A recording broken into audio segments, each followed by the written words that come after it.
Meet Sandy Carrazas Penez. She's a 36-year-old teacher in New York, and she was just sentenced to 25 years in prison for having inappropriate relations with a 16-year-old student with special needs. Sandy groomed the teen, convinced him that they were in a romantic relationship, arranged sexual encounters, and coerced him into doing sexual acts on live stream.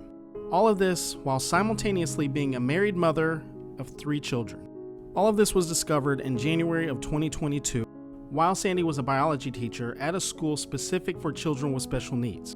It started with Sandy exchanging texts with the victim. Soon thereafter, those messages started to become sexual in nature.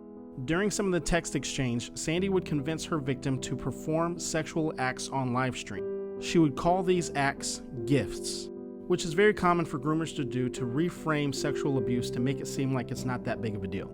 And this behavior wasn't just digital. Not only would she touch her victim inappropriately at school, she would also convince him to touch her inappropriately at school as well. She even convinced him to get a day pass so then he could leave campus, so then that way she could meet him off campus. But here's where things get really twisted. When the victim tried to end things with Sandy, she would coerce him into continuing the relationship by threatening to take away school privileges.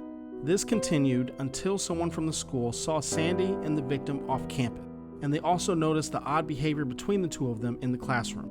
But even after she was terminated from the school, she continued to contact the victim. She got a new phone with a new phone number and would convince him to delete messages. A few months after her being terminated, she was arrested and just recently sentenced to 25 years.